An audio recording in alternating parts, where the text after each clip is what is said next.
Magandang umaga sa inyong lahat. Malugod na pagtanggap sa St. Joseph Parish, Gagalangin sa ika-6 ng umagang banal na misa sa pagdiriwang ng liturhiya ngayong Sabado ng ika-22 linggo sa karaniwang panahon. Tumayo po ang lahat at tayo'y makiisa sa banal na misa na pamumunuan ng ating Kura Paroko, Reverendo Padre Douglas Badong. Buksan ang aming puso, turuan mong mag-alab sa bawat pagkukuro, lahat ay magkayakap.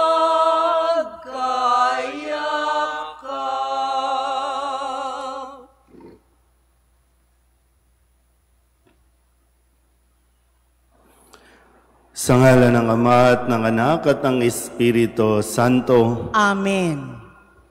Ang pagpapala ng ating Panginoong Hesukristo, ang pag-ibig ng Diyos Ama, at ang makikipagkaisa ng Espiritu Santo, naway sumainyong lahat. At sumaiyo rin.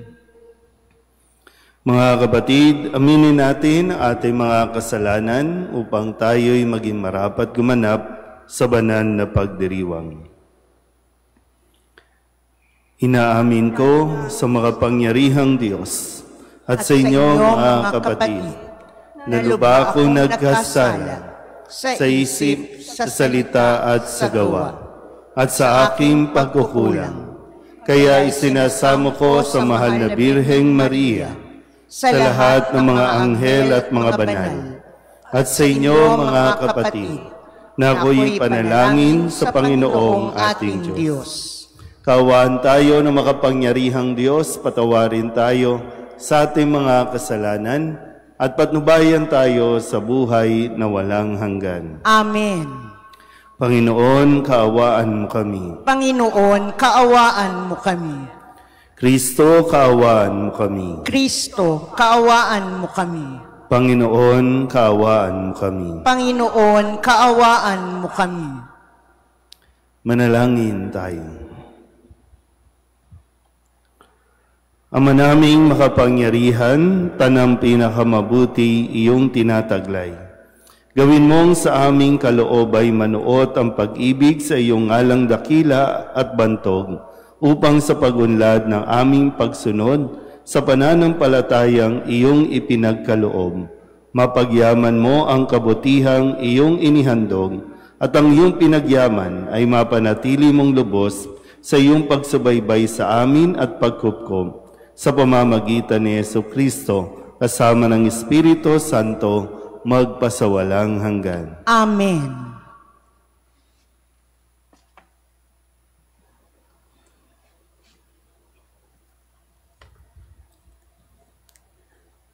Pagbasa mula sa sulat ni Apostol San Pablo sa mga taga-Kolosas. Mga kapatid, dati kayo'y malayo sa Diyos at naging kaaway niya dahil sa inyong kasamaan. Ngunit dahil sa kamatayan ni Kristo, ginawa niya kayong mga kaibigan upang makaharap sa Kanya ng walang kapintasan, banal at walang batik. Subalit kailangan kayong manatiling tapat at matatag sa inyong pananampalataya, at huwag bayaang mawala ang pag-asang dulot ng mabuting balita na inyong narinig. Niloob ng Diyos na akong si Pablo ay maging tagapangaral ng mabuting balitang ito na ipinapahayag sa lahat ng tao. Ang salita ng Diyos. Salamat sa Diyos. Ang Diyos ang siyang tumutulong at sa akin nagtatanggol.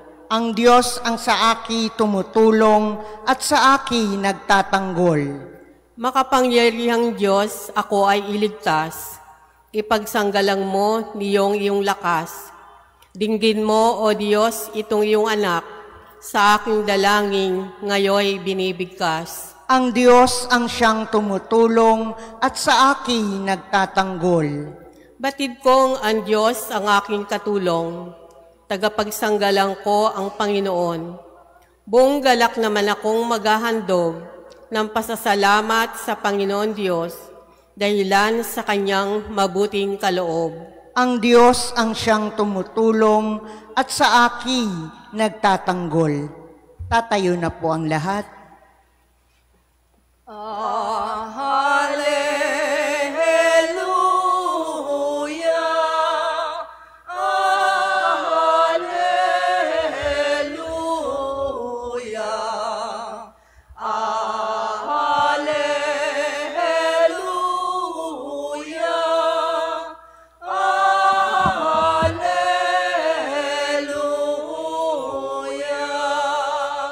Ikaw, O Kristo, ang daan, ang katotohanan at buhay, patungo sa Amang mahal.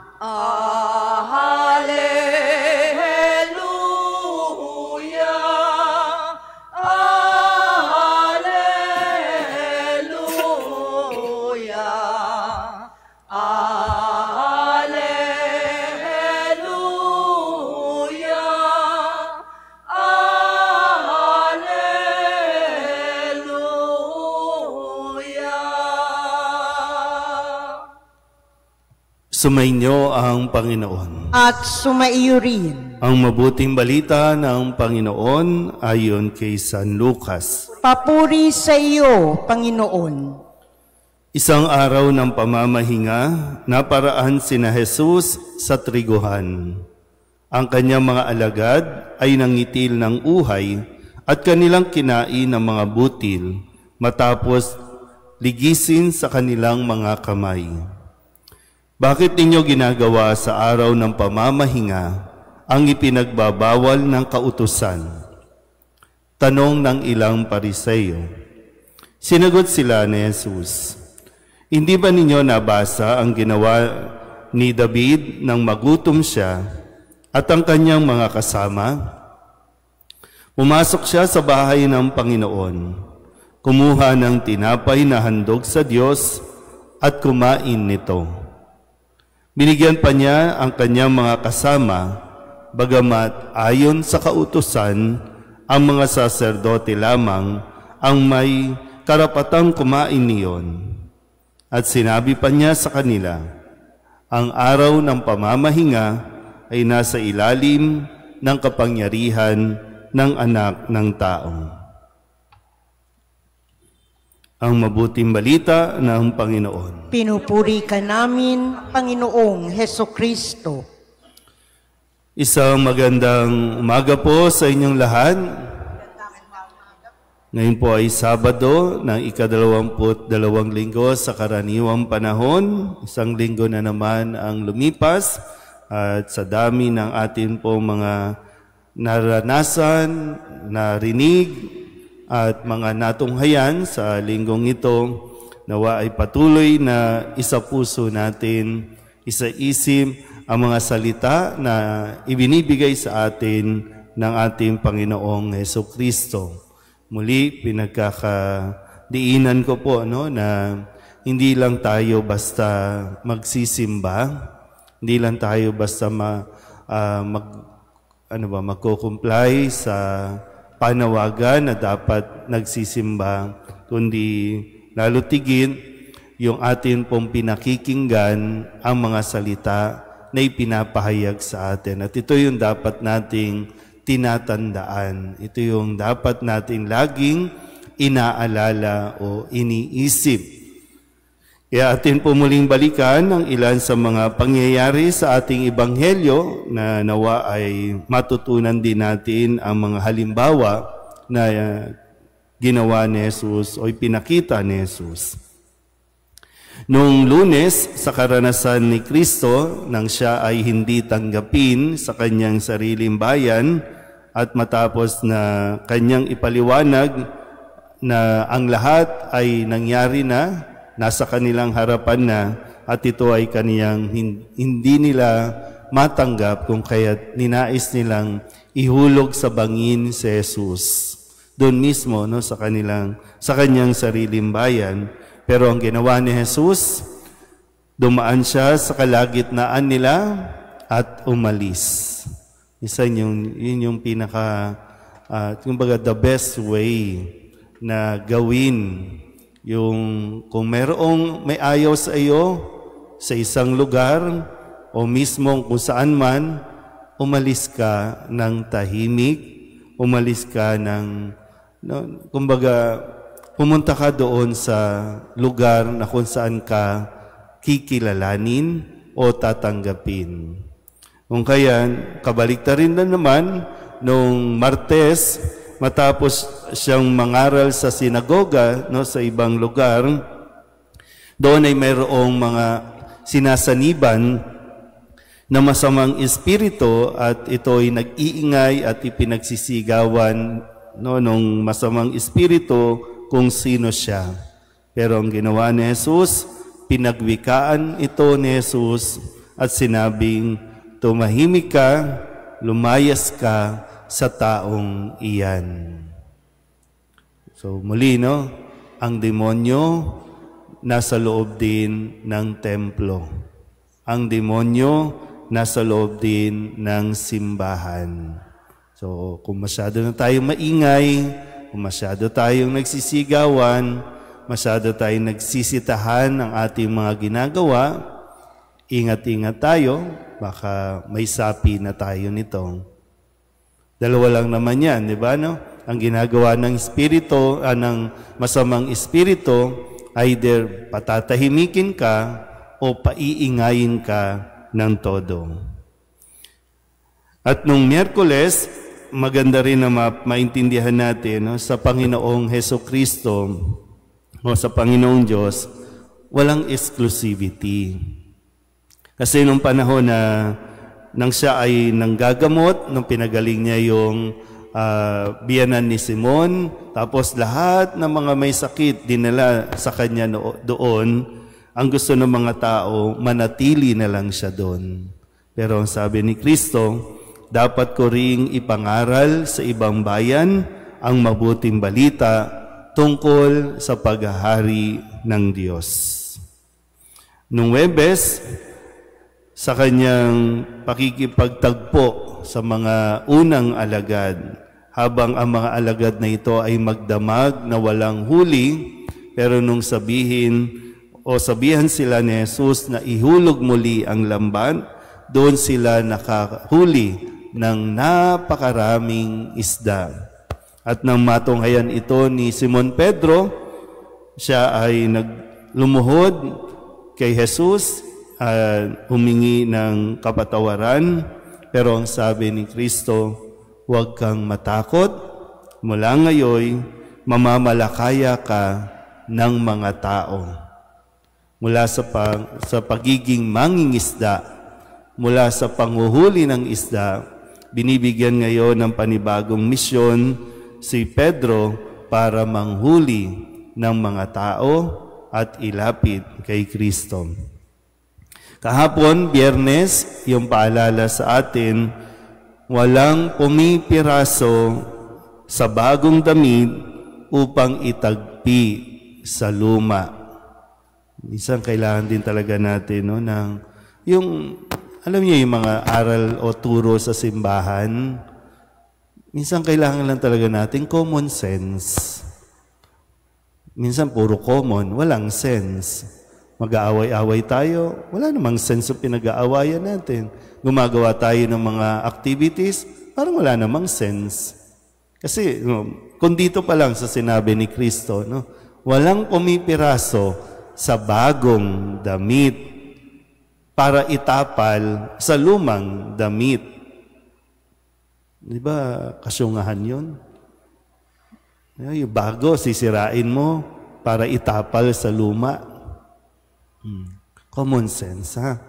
Baka diyan tayo minsan nagkukulang. Kaya yun ang mga nangyayari sa paligid natin. Pag nakikinig ka ng mga hearing, walang sense. Ang daming tanungan. Minsan, ang daming privilege speech, kung ano-ano pinagsasasabi natin. Pero wala eh. So, kailangan natin, be practical din minsan. Common sense lang naman. At ngayon, sa pangingwestiyon ulit nito mga Pariseyo sa mga ginagawa ni Jesus at ang kanyang mga alagad, pinaalala ni Jesus sa kanila na ang araw ng pamamahinga ay nasa ilalim ng kapangyarihan ng anak ng tao. So bakit parang gusto nilang palabasin na hindi naiintindihan ni Jesus o kaya naman hindi tinutupad ni Jesus ang kautusan tungkol sa araw ng pamamahinga? Kasi para sa mga Pariseyo, ang mamitas, yung pumitas ka ng bunga ay isang uri na ng paggawa o pagtatrabaho. Malinaw na sa araw ng pamamahinga, ikatlong utos ng Diyos, ipangili ng araw ng pamamahinga. Ibig sabihin, huminto kayo lahat, walang kikilos, walang magtatrabaho, para nang sa ganon, makapagtipon-tipon ng lahat, magpapasalamat, magpupuri, lalong-lalo na magpapahinga. Makakulang lang sa pahinga yung, tinan nyo yung katabi ninyo, makakulang sa pahinga. Minsan kulang na, yung katawan kulang na sa pahinga, pati isip kulang sa pahinga. Iisip ng isip kung anong manggagawin, kung paano.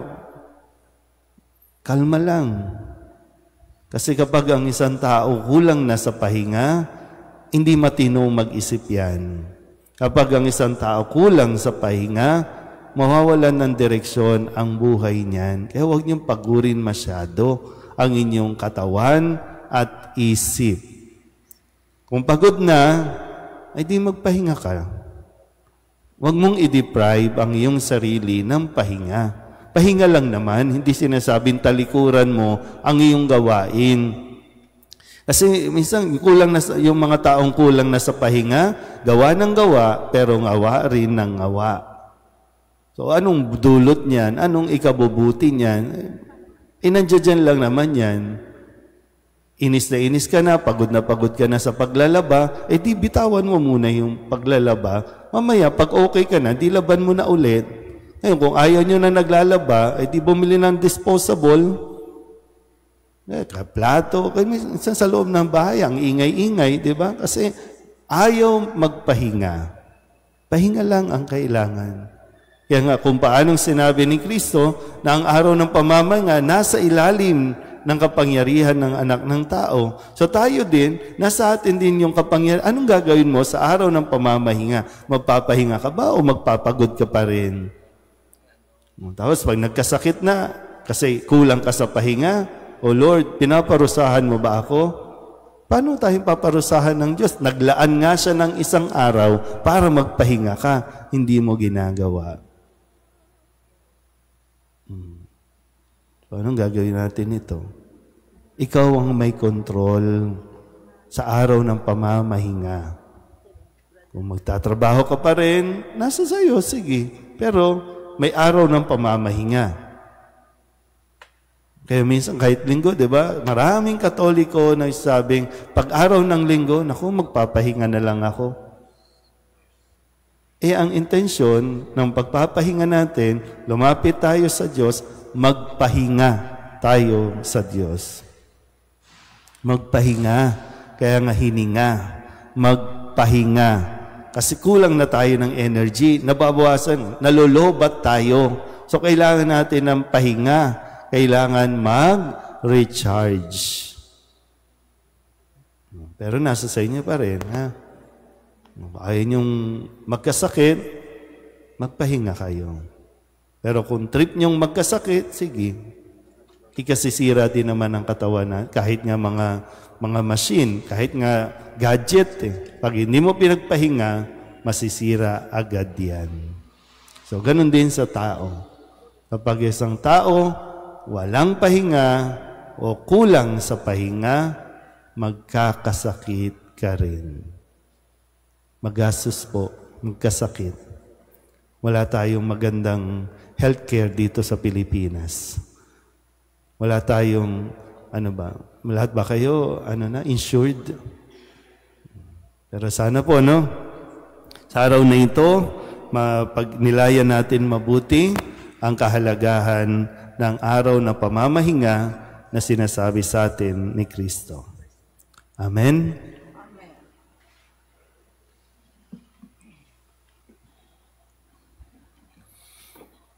Manalangin tayo sa Diyos Ama na umangkin sa atin bilang kanyang mga malayang anak kay Jesucristo na kanyang bugtong na anak.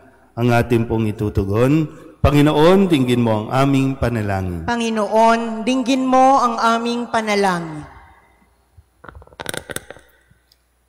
Ang mga Kristiyano, naway kilalanin ang mga utos ng Diyos bilang pinto sa kalayaan mula sa kasalanan at kasamaan. Manalangin tayo sa Panginoon. Panginoon, dinggin mo ang aming panalangin. Iyong mga may tungkulin sa pagpapatupad ng batas at sa gobyerno, naway unahin ang kabutihan ng mga tao kaysa sa mga pinagkakaabalahan ukol sa batas. Manalangin tayo sa Panginoon. Panginoon, dinggin mo ang aming panalangin. Sa pagsamba sa Diyos na hindi natin nakikita, naway hindi natin malimutan ang nangangailangan nating mga kapatid na ating nakikita. Manalangin tayo sa Panginoon. Panginoon, dinggin mo ang aming panalangin. Yaong mga nagdurusa sa iba't ibang pisikal at espiritual na karamdaman, naway hilumin ng Diyos. Manalangin tayo sa Panginoon. Panginoon, dinggin mo ang aming panalangin. Ang mga pumanaw, naway mamahinga sa piling ng Diyos. Manalangin tayo sa Panginoon. Panginoon, dinggin mo ang aming panalangin. Idulog din natin sa Panginoon ang ating mga personal na kahilingan at mga panalangin para sa ating mga pamilya, kasama din ang mga kahilingan ng mga nanonood sa online. Lahat ng mga misang pasasalamat, special na intensyon, agarang paggaling ng mga may sakit, tang lahat ng mga kaluluwa na inihiling na ipagdasal sa misang ito.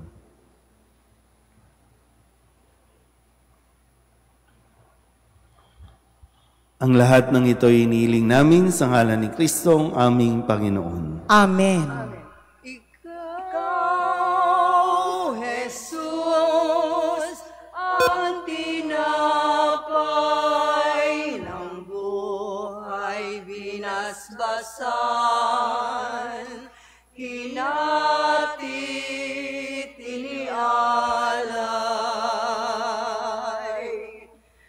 Buhay na ganap ang sa aming kaloob at magsasalon walang hanggan.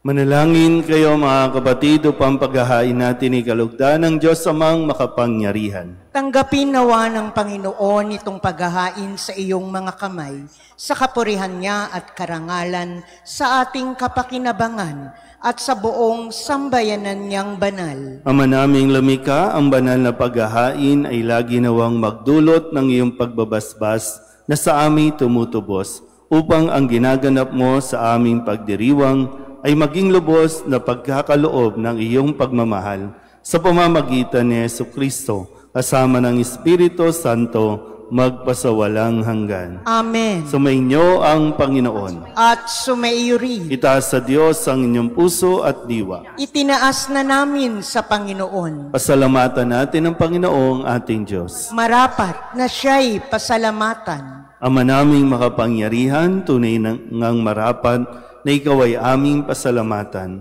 Pinagbibigyan mong ito'y aming maihayag, kahit na ito'y walang anumang maidaragdag sa kadakilaang sa iyo ay likas. Sa pagpupuri nami ang nakikinabang ay kami ring iyong pinakikiharapan sa pamamagitan ng iyong anak na minamahal. Kaya kaysa ng mga anghel ang nagsisiawit ng papuri sa iyo nang walang humpay sa kalangitan, kami nagbubunyi sa iyong kadakilaan.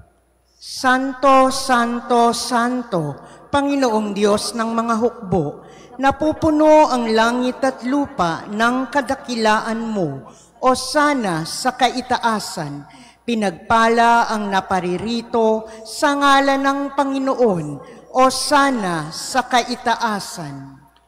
Ama naming banal, ikaw ang bukal ng tanang kabanalan. Kaya't sa pamamagitan ng iyong Espiritu, gawin mong banal ang mga kaloob na ito upang para sa aming maging katawan at dugo ng aming Panginoong Hesu Kristo. Bago niya pinagtiis ang kusang loob na maging handog, hinawakan niya ang tinapay, pinasalamatan kaniya, pinaghati-hati niya iyon, iniabot sa kanyang mga alagad at sinabi, "Tanggapin ninyong lahat ito at kanin, ito ang aking katawan na ihahandog para sa inyo."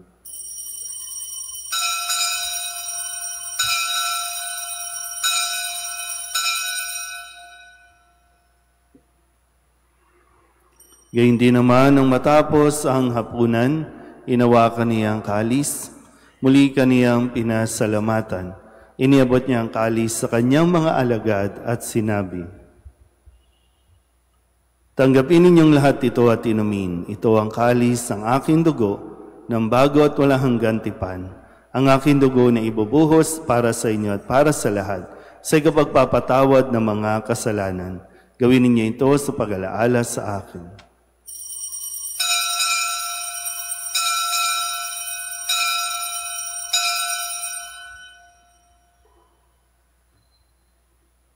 Ipagbunyi natin ang misteryo ng pananampalataya. Si Kristo'y namatay, si Kristo'y nabuhay, si Kristo'y babalik sa wakas ng panahon. Ama, ginagawa namin ngayon ang pag-alaala sa pagkamatay at muling pagkabuhay ng iyong anak. Kaya tiniaalay namin sa iyo ang tinapay na nagbibigay buhay at ang kalis na nagkakaloob ng kaligtasan. Kami nagpapasalamat dahil kami iyong minarapat na tumayo sa harap mo para maglingkod sa iyo. Isinasama namin kami magsasalo-salo sa katawan at dugo ni Kristo ay mabuklod sa pagkakaisa sa pamamagitan ng Espiritu Santo. Ama, lingapin mo ang iyong simbahang laganap sa buong daigdig. Puspusin mo kami sa pag-ibig kay San Leon na aming Papa at ni Jose na aming Obispo at ng Tanang Kaparian. Alalahanin mo rin ang mga kapatid naming nahimlay na may pag-asang sila'y muling mabubuhay, gayon din ang lahat ng mga pumanaw. Kawaan mo sila at patuloyin sa iyong kaliwanagan. Kawaan mo at pagindapating kaming lahat na makasalo sa iyong buhay na walang wakas. Kaysa ng mahal na Birheng Maria na ina ng Diyos, ng kabiyak ng puso niyang sa San Jose, kaysa ng mga apostol at ng lahat ng mga banal na namuhay dito sa daigdig ng kalugod-lugod sa iyo, may pagdiwang nawa namin ang papupuri sa ikararangal mo sa pamamagitan ng iyong anak na aming Panginoong Hesu Kristo. Sa pamamagitan ni Kristo, kasama niya at sa Kanya, ang lahat ng parangal at papuri ay sa iyo, Diyos Amang makapangyarihan, kasama ng Espiritu Santo, magpasawalang hanggan.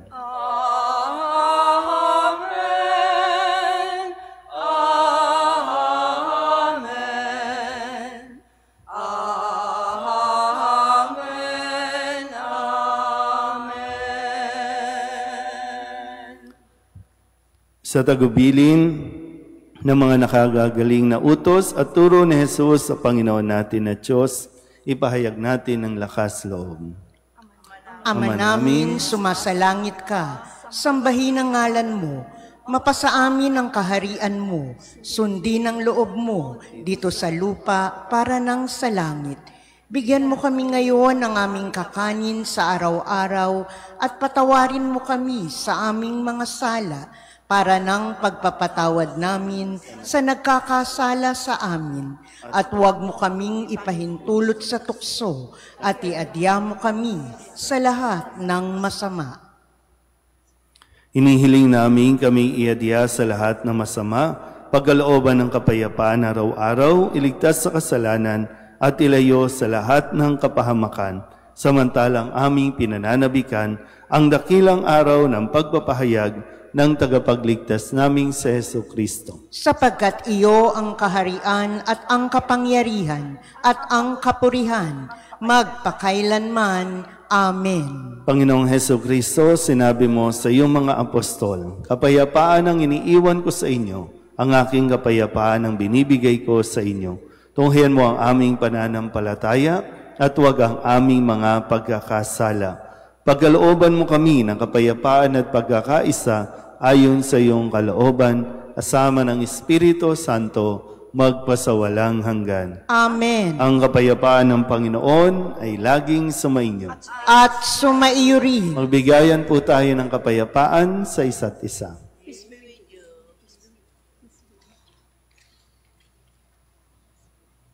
Kordero ng Diyos na nag-aalis ng mga kasalanan ng sanlibutan, maawa ka sa amin. Kordero ng Diyos na nag-aalis ng mga kasalanan ng sanlibutan, maawa ka sa amin.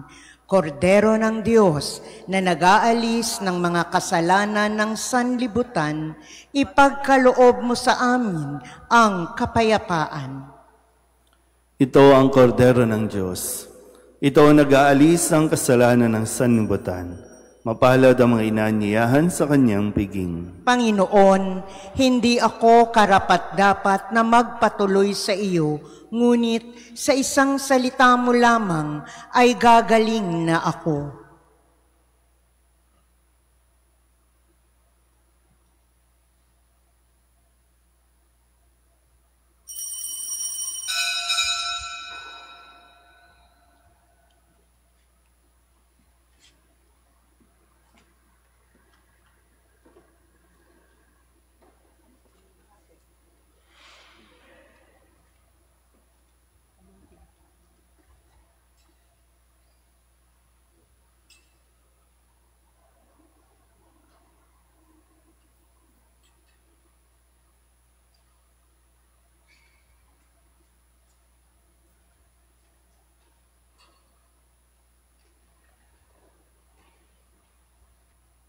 Luluhod po ang lahat para sa panalangin kay San Jose. Abang tagapangalaga ng tagapagligtas, kabiyak na puso ng mahal na Birheng Maria, sa iyo ipinagkatiwala ng Diyos ang kaisa-isa niyang anak. Sa iyo nagtiwala si Maria, sa piling mo si Kristo'y naging tao. Maging ama ka rin sa amin, pinagpalang Jose, at gabayan mo kami sa landas ng buhay. Ihingi mo kami ng biyaya, awa at tapang, at ipagtanggol kami sa lahat ng masama. Amen. Tatayo na po ang lahat.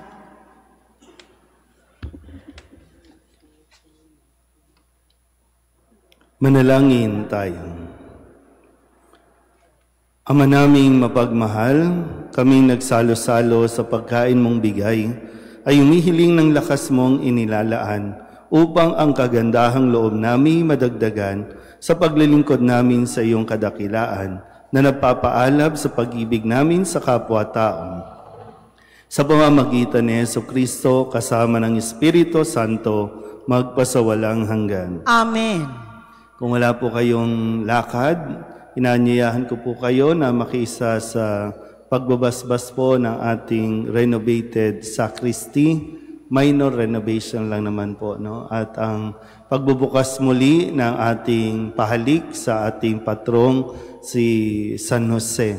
Kaya maraming salamat po sa lahat ng mga tumulong, nagpadala ng donasyon, maging sa online para maisaayos po natin ng ang ating pong sacristy. Dahil ang sacristy po ay karugtong o continuation ng ating pong altar. Kaya mahalaga din po na pinapanatili natin yung kalinisan at kaayusan ng ating pong sacristy. So, kung wala po kayong lakad, pagkatapos ng misa ay pagbabasbas po ng ating sacristy at ng pahalik sa ating patrong si San Jose. Sumainyo ang Panginoon. At sumaiyo rin. At pagpalain kayo ng makapangyarihang Diyos, Ama at Anak at Espiritu Santo. Amen. Tapos ng banal na misa, humayo tayo sa kapayapaan ni Kristo. Salamat sa Diyos. Magandang umaga po. Opoong San Jose, pintakasing ibig, tanggulan at lakas